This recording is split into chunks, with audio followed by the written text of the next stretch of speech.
Hello and welcome to CHBTV. I'm Kaylee from CanucksHockeyBlog.com. We're here at Library Square in downtown Vancouver. Today we'll be talking about how the Canucks did at trade deadline and how the team looks heading into the playoffs. We'll also talk about our thoughts on the Pavel Bure retirement, maybe retiring as number 10 and not number 96. Also, Jay Jones, also known as @BarJonesing on Twitter, will be showing us some Canucks-themed drinks that will be available here at Library Square and other Donnelly Group locations in downtown Vancouver on Canucks game days.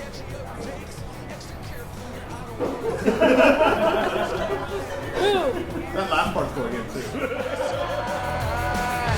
I like riding crazy. I like riding crazy. I like riding crazy. Come for a ride with me. Hi, welcome to the 5th episode of Canucks Hockey Blog TV, also known as CHBTV. You see us throwing that hashtag around quite liberally on Twitter. My name's Chris Golden, at Lightforce as always. We're joined today by the founder of Canucks Hockey Blog, JJ Guerrero, at Canucks Hockey. And in our new venue here at Library Square Public House, we have Damon Holowchak, who is at Damon D on Twitter. Cool, so Damon, why don't you tell us a little bit about yourself? Damon. I work for the Donnelly Group. Cool. No apologies there. And we're at Library Square, one of my venues. We've got a whole bunch of bars in the city, a lot of good pubs, and Library Square I think fits this pretty good because it's pretty much your pregame spot. For Canucks games, we're like 2 blocks away from BC Place spot right now. Yeah. And we thank you guys for coming down and checking out the new digs here for you guys to come and film the show. And anytime we got a lot of we got the beer and we've got the music. So if you guys bring the people, I think we can have a good time. Yeah, and that's with our readers. I mean, we want people to come. I mean, in fact, if you've ever been by Library Square post game, I walk up Georgia. The place is hopping. It's obviously a great place to be, fantastic location, and I'm sure, every other establishment's just as great. Yeah, absolutely. Being so close to the stadium, we got a great sports culture in all of our pubs and bars, right? Anywhere you have some beers and TVs, you're going to have a lot of that. TVs here. It's great. Yeah, Great atmosphere for a game. Absolutely. So, tell me this: why are you a Canucks fan? It's fun. That's actually kind of a funny story. My dad was actually, he got a long, hard look from the Boston Bruins back in the late 60s as a goalie. Okay, so I grew up with like an autographed picture of Jerry Cheever on the wall of my living room. You know what I mean? Yeah. It was beaten into me senselessly to be a Boston Bruins fan. But I was about that age, as most of us are, when the run happened. You know what I mean? Mm-hmm. And in '94, and that just it got me. I was like, sorry, Dad, I love you a lot, but this is now my team. You know what I mean? You can take the Bruins. That's a good call. This is my jam now. And ever since then, it's always been a fan because they were local, but that got me. So, 20 years now. Holy, I'm old. I'm an old man. But for 20, it's been my heart and soul since then, for sure. And we all are. In fact, I remember the '94 run. I remember leaving school early to watch Game 7 against New York because of that 4 o'clock start, just so I could get out to White Rock to a first place. And that was phenomenal. The Stanley Cup run was probably the closest feeling to that I can remember. And hopefully, obviously, this season we're going to see something similar. But, thanks for joining us. Thanks to the venue. One of the reasons we're actually here as well is these beverages in front of us, some Canucks-themed cocktails. We have ourselves the Dirty Higgins. Mm-hmm. We have ourselves the Dirty Higgins. We have the number 5 Garrison. And then my personal favorite, as we're going to learn, is the Honey Badger, which, let me tell you, that's a fantastic beverage. Oh, I know. In fact, I think everyone should be drinking one of these right now if they're not. But you know what? I think we want to learn a little bit about this. So we're just going to actually take a quick break here. We're going to head over to the bar. We're going to learn more about the number 5 Garrison, the Dirty Higgins, and the Honey Badger.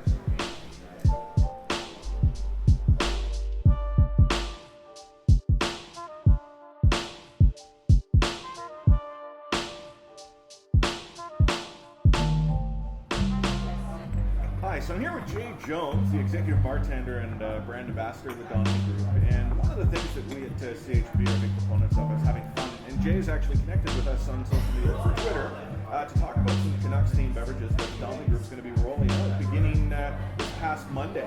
So I'm just going to pass it over to Jay if you want to introduce yourself, your background, and maybe what we're going to be trying out here. Thanks very much, Chris. Welcome to the Library Square Pub, one of our locations downtown. And I'm really happy to be creating some Canuck Cocktails for you today. We're looking forward to having some fun with this program. So I'm a Canucks fan first and a bartender second, generally speaking, but the two coming together is pretty fantastic. So when I go about creating cocktails, there's always an inspiration, whether it's a great old movie or a character in that movie or a great song or a Canuck player. So I wanted to identify 3 different personalities that appeal to me as a fan, and personalities that will translate into something really cool in the cocktail. And then each of these 3 drinks are going to be different enough so that together they make a really nice, diverse unit and some great drinking options for our guests and for your fans. Cool. So the Garrison, the number 5 Garrison rather, is something that's a little bit more old-fashioned and solid, and fairly strong in demeanor. Has a lot of character to it. It's based around an old-fashioned cocktail, which is basically whiskey and bitters and sugar and a little bit of water. Water comes in the form of ice watering it down. But that's going to be made around Canadian Club Dock 57. Okay. Garrison's back to us, hometown White Rock, with the Canadian Club, so we're going to use Canadian Club. We're going to create a little bitterness to that for complexity, a bit of sugar, and the spiced vanilla tones are going to come through nicely and mixed with a little bit of orange zest, and we're going to finish it. So I'll make that one first for you. Cool. So these are designed to be approachable, but distinct personalities. Not too difficult to make at home as well. Get the right ingredients. So that was the spiced whiskey. What I just poured there is called Fernet Branca. It is an Italian bitter. It's going to create some body and some structure for the drink. Okay. And I'm going to balance out the bitterness of that with some sugar. So now we've got whiskey body, we've got some structure, we've got some depth, we've got a touch of sweetness taking out the bitterness a touch, so it's not going to be too strong in that respect. And this is what I refer to as a masculine style of drink. That doesn't mean it's intended for men exclusively. That just means that it has that kind of disposition about it. It's got a really nice, solid flavor and character about it. So I'm just giving that a quick stir. We're going to serve it on ice. We don't want to water it down too much. I just want to get the ingredients working together really nicely.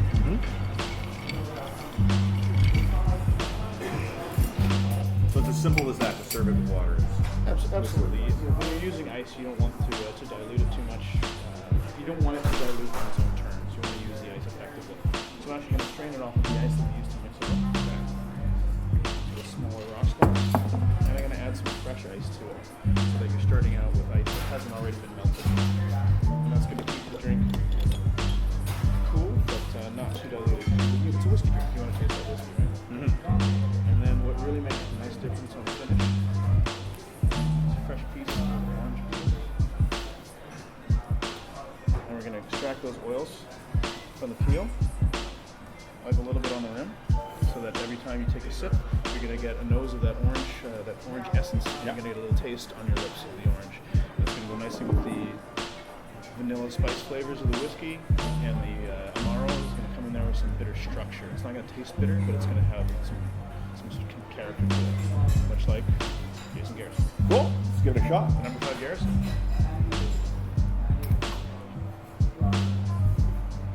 That's good. That is good.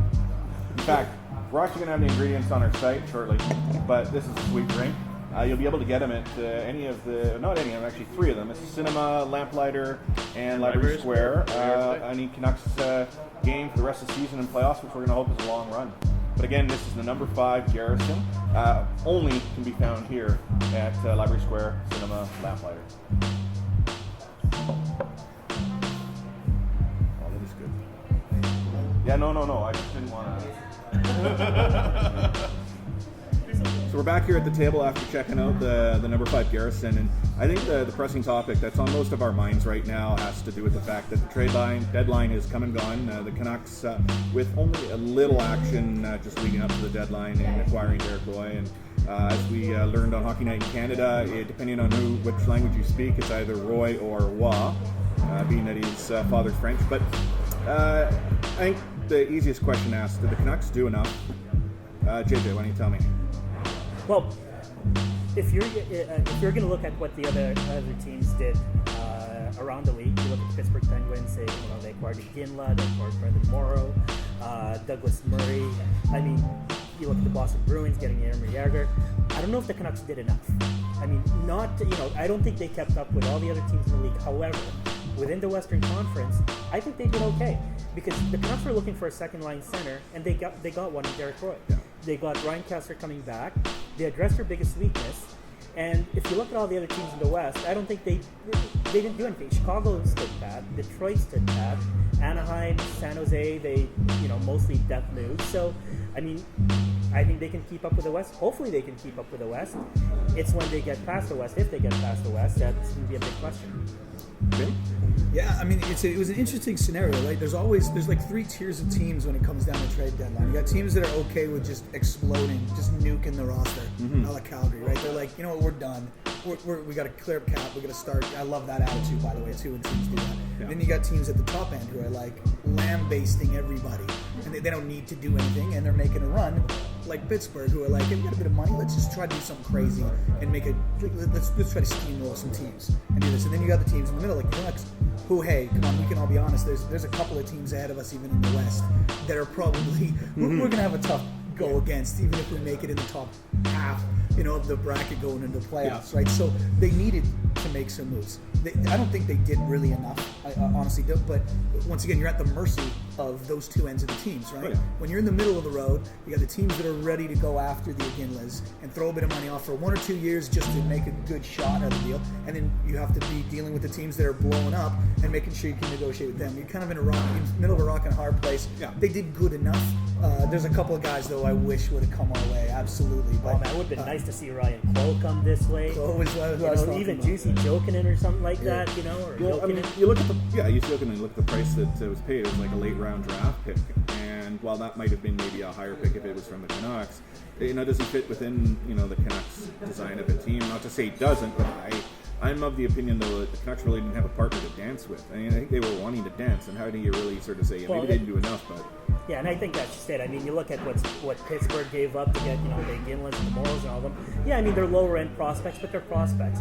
The draft picks are higher draft picks. The Canucks don't have that depth. I mean, we're not going to give up a Nicholas Jensen or a Frankie Corrado or, none of those guys because, quite honestly, the Sedins are getting older, the core is getting older. Within the next couple of years, you want some of these young guys to step up and, make a contribution to the team.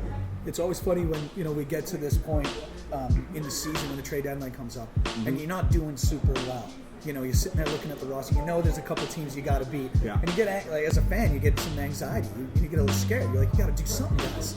But once again, at the end of the day, it's that dance partner. It's the teams that are competing that are willing to give up way more than you have, and it's not an easy job running in there and negotiating with these guys. When you make the call, and he says, "I want this," and you say, "Well, you can't have it."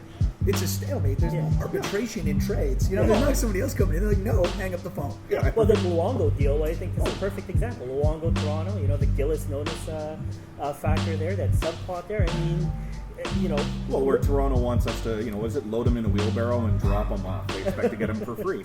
And if you're a Canucks fan, do you really want to see Luongo given up for nothing? No, I'll tell you this. I mean, the rumored asking price from Vancouver was basically Ben Scrivens and 2 second-round draft picks. Notice countered. You just want to we'll give you a second-round draft pick. You won't you won't take on any of his salary. That's fine. How does that help the Canucks right now? They've got the cap room right now to actually keep Luongo on the roster. And if at the end of the day you're only getting a second round draft pick from any, hey, you know what? Might as well have that security blanket of Luongo. Schneider's going to go into the playoffs. It's his first full year as a starting goaltender. It's nice to have that security blanket there. Better to have that than a second round draft pick. Absolutely, and I think it's funny you say that tug of war that comes into play with guys. The Canucks' position is really, it's almost against them for the most part because the way the Caps work with restructuring of absolutely everything, they planned on floating with them this year. They can hang on to it. Next year we're in the trophy's got to go with that salary. But this year it was kind of like it's a wash for the Canucks, so it's not like they have that sense of urgency, you know what I mean? Where they're like, we have to unload this guy. They're kind of like, now we can make a run with a couple of these guys, and guess what? It gets you deep into the playoffs. Well, it always starts with a hot goalie. We just put our cards on the table, hoping that one of our 2 really good ones would get hot. Yeah. after the last couple games, I think we say we're at least somebody's lukewarm in between the pipes for the Canucks right now. So I play your cards right, but absolutely it becomes real tough when you're not desperate, when you can't, you don't know when to deal with, and at the end of the day, you got that monster backloaded contract from Longo. That everyone's kind of Well, and just sort of, my final point on that contract, I am of the opinion it's actually not that bad. It's bad right now because everyone looks at the length, but next year when the cap comes down, you're going to have a team like the Flyers. Flyers, case in point, they're paying Brizgalov more on a cap hit than they could pay Luongo, for instance. The Flyers aren't afraid to spend money. They're probably going to buy Brizgalov out if they stick with him. I mean, good for the Flyers, bad for us, I guess. But there's more options, I think, next year. Yeah, the term's bad, but the number becomes so much friendlier for a premier goaltender. Yeah, and I think that's Gillis' big gamble is, he's gambling that the return for Luongo is going to be better in the offseason where teams they can assess more what they need, teams like the Flyers, teams like the Leafs, even Phoenix. I mean, Mike Smith's a free agent. He's one of the better goalies in the league, but apparently he's looking for $7 million a year for 8 years. Then, if you're Phoenix, or Quebec, wherever they end up. Las Vegas. Vegas. I mean, would you Seattle. much rather sign Smith for $56 million contract or just take on Luongo's? Yeah. It's a gamble, but we'll see how it pays out. People just get scared because when they look at those big, huge contracts that the guys had to sign based on the collective bargaining agreement. I mean, those contracts are a product of what the league negotiated for itself, which is just the weirdest thing that it's all biting them in the butt now. Yeah. The deal is, though, we just sit there and think about it. We're like, there's still 9 years left. Yeah. Like, he's going to be playing hockey when he's 75 years old for the Canucks. He's not going to have a stick, he's going to have a cane, and he's going to be escorted on and off the ice. So, I mean, that's what scares people. John Garrett will wheel him on the ice. This is the thing. As he's talking about Kraft dinner. Yeah, we're scared of that, but I mean, the reality of the new bargaining agreement is you're right, it's not as much of a moot point that we see, and it's going to be this big bargaining chip. Yeah. Probably isn't by next season anyway. Yeah. So before we get to the next drink, let's very quickly, Higgins, re-signs, 4 years. Good, bad, indifferent. Once again, good signing. Yeah. Good signing. Is this going to make the record books? Absolutely not. But I like having him on this team. He belongs here. I wouldn't spend too much for him, so I'm okay with it. Cool. Yeah, JJ. I like it. I mean, good value. The guy can play on the first line, second line, third line, fourth line. He can play on the power play. He can play on the PK. You're paying him $2.5 million a year for 4 years. Yeah, serviceable money, serviceable player, got no issue. Yep. Yeah. Awesome. Good to see we're on the same page. Now, we're actually going to go back to the bar here. We're going to learn a little bit more about the next beverage, and that is the Dirty Higgins, which if you ever want to talk about, hashtag Dirty Higgins, and our friend here, Damon, he's been drinking one, and I think you've been enjoying it, haven't you? One. Yeah, it's one. Fancy editing. Same drink the whole time. Hi, we're back here at the bar with Jay Jones from the Donnelly Group. We're going to talk about the second Canuck cocktail on the menu, the Dirty Higgins. And just to give you guys some history, the Dirty Higgins came out of a hashtag, a conversation that Jay saw us having on Twitter, and it's now turned into what I'm hoping to be a masterpiece of a beverage. Jay, I'll toss it over to you to tell me more about the Dirty Higgins. I felt like I needed to get into that conversation because I think the first responses to your tweet were people talking about vodka. And nothing against vodka, but if it's going to be a Higgins cocktail, it's got to be made with American bourbon. It's got to be something that's got some fortitude to it. Mm-hmm. But being that Higgins is now ours, he's an honorary Canadian. Yeah. I've designed it around a Canadian classic, the Bloody Caesar. So Caesar, take the vodka out. We're going to put some American bourbon in, particularly the Devil's Cut. It's got a lot of character to it. It's not over the top intense, but it's got enough to come through in the final taste and make it a little bit more substantial than vodka is going to be in a Caesar style drink. But the dirty part, obviously not a dirty player, but he gets down and dirty, gets his hands dirty, and that made me think of dirty martinis. Olive brine in your spirits. So we are going to use some olive brine as well, and that's going to really add to the flavor and work with all the other savory elements. So it's a bold savory cocktail, goes down easy, nice and salty as well. You'll be the judge of that. So we're going to build this one right in the glass. Good amount of bourbon. Then Clamato, of course. Here comes the olive brine. So this is really going to add another dimension to the flavor of it. Now that's all very, very, very savory. So we're going to add just a splash of fresh lime juice, which is going to brighten things up and lift all the flavors together. These are our favorite seasonings.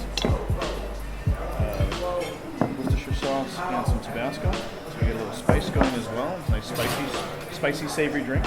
Well, the way Higgins has been playing right now, he's got a little spice to his repertoire. Absolutely.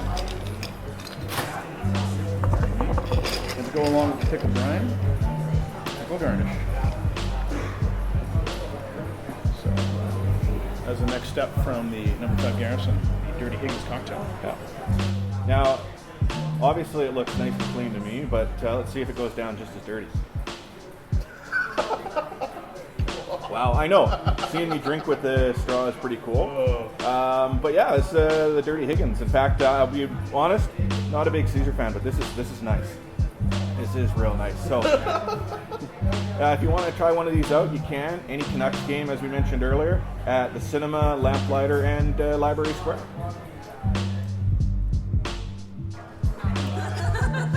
Right, so which one do you have here? I have the honey badger. All right. How do you like it? It's awesome. Yeah? What do you like about it? Well, it's got this Really fruity? greenness that I just love. Fantastic. And which one's this? I have the Dirty Higgins. It's basically like a Caesar with bourbon. There's a kind of smoky flavor. It's really good. Awesome. So much better than a Caesar. Would you guys order these on a Canucks game day? Of course. Yeah. Next week. Definitely. It goes with the Yep.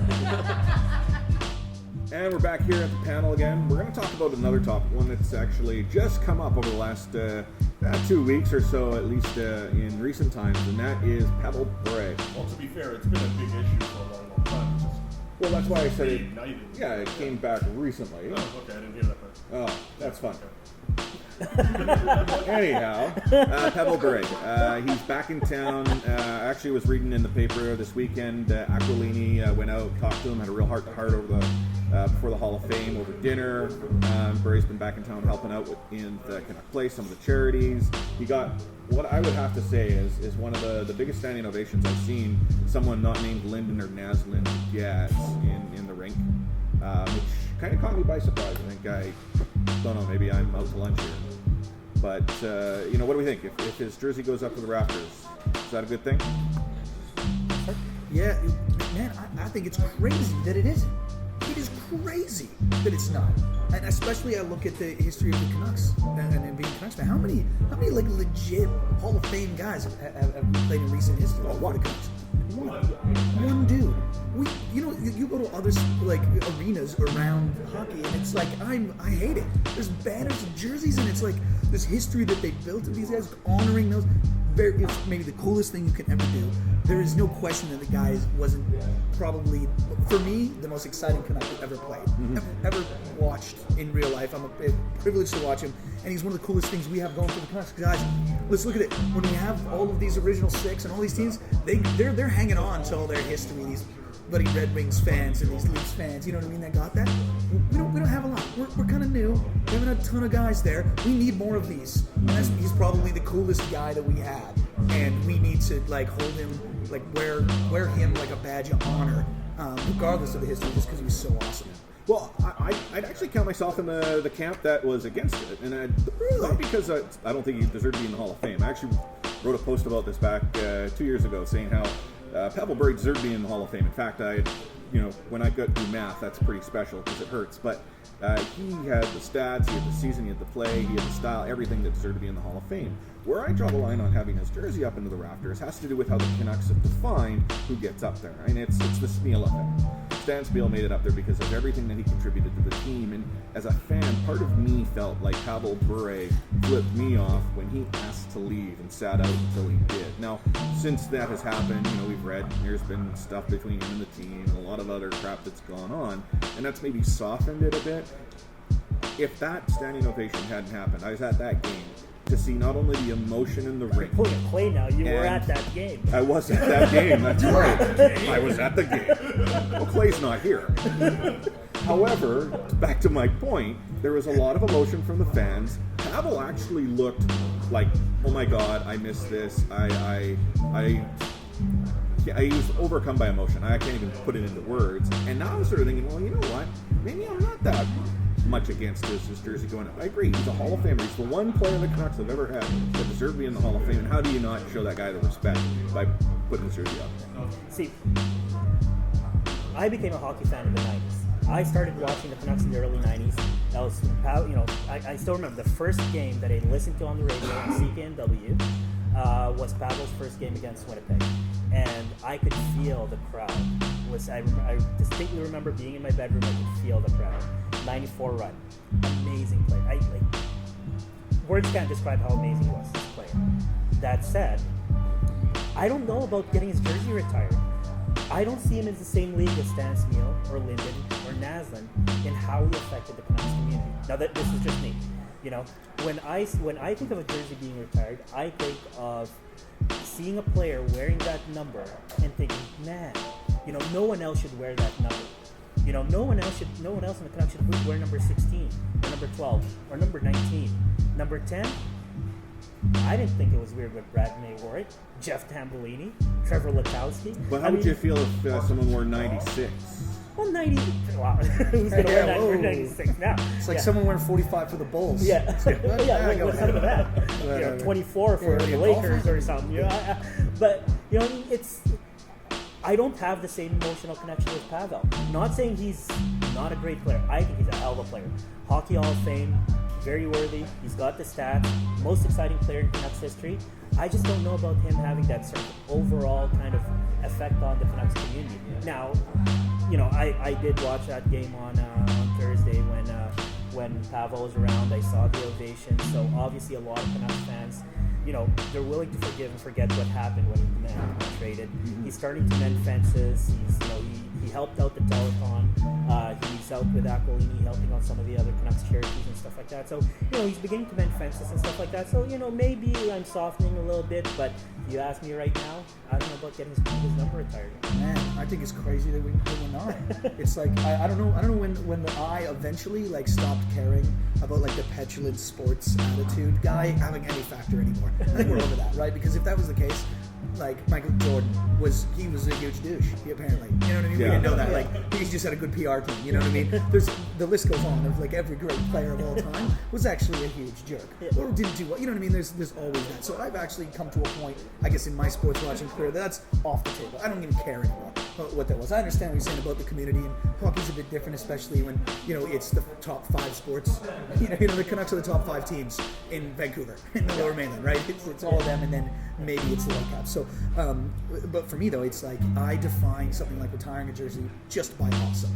I think that attitude, what you did towards a community, can contribute to you getting it because that adds to your awesome quotient. But I think what he did was just so superbly awesome. On the ice only, that it kind of trumps all that. There's about 200 factors that should go into it, and we shouldn't keep a guy like Trevor Linden off it because he's not going to the Hockey Hall of Fame. Absolutely what he did for it. That gives him all of the credit to be up there, and he deserves to be up there. But at the same time, I don't think it takes away from what Bure was for this team. And the hockey player, just the pure kick-ass hockey player that guy was for so long for us. Man, I think we should have it there, and it should never change from orange and black. And it should sit there forever so it can remind us that we had, at one point, one of the greatest, maybe could have been ever. Oh yeah, kept his knees. His knees had kept up His with knees, him. man. But regardless, I think at the end of the day, that's what we as Canuck fans tend to do. We tend to really... Well, we take it personally. That's the thing. And it's just, I just, at some point, I think we all should just take a look and be like, he was a jerk. Big whoop. Who cares? He was a big jerk, and he was kind of weird and stuff, but he was a hell of a player. He was a hell of a player. And he played hard for us when he did. He took us someplace, a place we've only ever been once before. Yeah. Or once since, sorry. You know what I mean? And this was, it was been once before, but since that happened, this guy, you know what I mean? It's me, that's the way it is. It's like, I was just as butthurt as the next guy when he was all like, I don't leave the city. Like, he was like the Axl Rose of hockey at that time. He was such a weirdo, but I'm looking at it now, I'm like, I don't care. I want it up there. I think it has to be up there, and I can't wait till they retire it. Yeah, I'm stoked that he's back and all nice and stuff. Yeah, Zach Hassan's already planning a tribute for him. Or tried to do a tribute for him. Yeah, and that's if you haven't seen the video, we'll try to find it and post a link on CHB for you. But Zach Hassan watches the Jumbotron and all of a sudden decides he's Pavel Bure. So good on the kid for trying it. But why don't we go back to the bar? We're going to get back with Jay. We're going to talk about another favorite Canuck of all time, or at least for the last 2 years, and that's Jannik Hansen and the Honey Badger. So we're back here at the bar for a third time, so we have a third drink in the Canuck cocktail lineup. We're going to talk now about the Honey Badger, which is obviously one of the Canucks' most popular players in Jannik Hansen. So just pass it over to Jay again to tell us a little bit about the Honey Badger. So we've had the number 5 Garrison, which is a forthright whiskey cocktail. It's got some depth and character. We've gone to the Dirty Higgins, which is savory in the Caesar style with a little bit more bulk and complexity in the savoriness. So now we're going to go to a third style of cocktail. This is going to be a very refreshing style of cocktail. But much like the Honey Badger himself, a little bit of an oxymoron. Honey is like the nicest word ever, and it conjures these flavors of this floral and delicate sweetness. There's going to be some of that in there, but just like Honey Badger the animal, Honey Badger Hansen, it's going to sneak up on you, and you're not going to see it coming. It's just going to happen. I don't know if that was a subtle hint to what we saw in Chicago or not. Hopefully, Marion Hossa needs to stay away from this. yeah. So Marion, if you're in town, stay away from this beverage. It might sneak up on you. Just saying. So we started with a bit of Bowles Melon liqueur. Okay. Now this the body of the drink is going to be provided by Somersby apple cider, which is a Danish cider, appropriately enough. Crisp, a little bit of sweetness, very refreshing. So we're going to create some color and some flavor complexity with the combination of Bowles Melon, which has this great green color, and it's going to mix with the others and be a little bit more subdued, not quite as intense. Mm-hmm. We're also going to add some Galliano, which is an old Italian liqueur that is mainly vanilla flavored. And all these flavors are going to work together. We're going to get this ice down. I did think about using blue curacao to get a Canucks blue color going, but I thought I'd go with the secondary Canucks color. Yeah, green. A nice look. It's a refreshing look to see a green drink, or a green hued drink. Top it up with some Danish cider. Looking good, looking refreshing.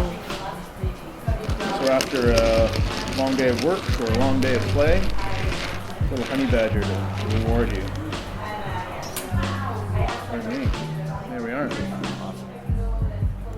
So here we have me trying a Honey Badger. Let's see if I do a whole lot better than I did on the one that I wasn't as big of a fan on. Although it's still a great drink in the Dirty Higgins.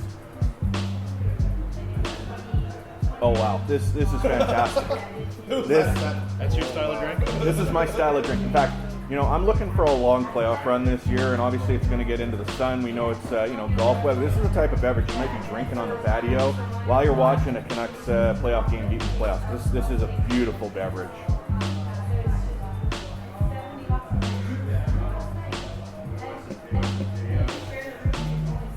Yeah, that is good. I'm not sharing. Back to the panel here, and we're going to actually wrap this episode up. CHBTV, as always, we want to talk about it, be short and sweet, but also we've had a few extra drinks in us, and it's probably safer for us if you've seen JJ tweet post-bevy. But any won't final... see me tweet post-bevy. Yeah, no kidding. But any final words there, JJ? Oh, you know what? I mean, it's been fun. Thank the Donnelly Group for having us over here in Library Square. These drinks are amazing.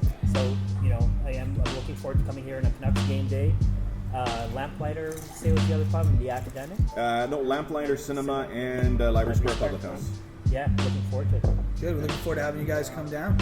Jay Jones will be pouring these Excellent for you anytime you walk through the door. Awesome. Appreciate you guys popping in, having me on.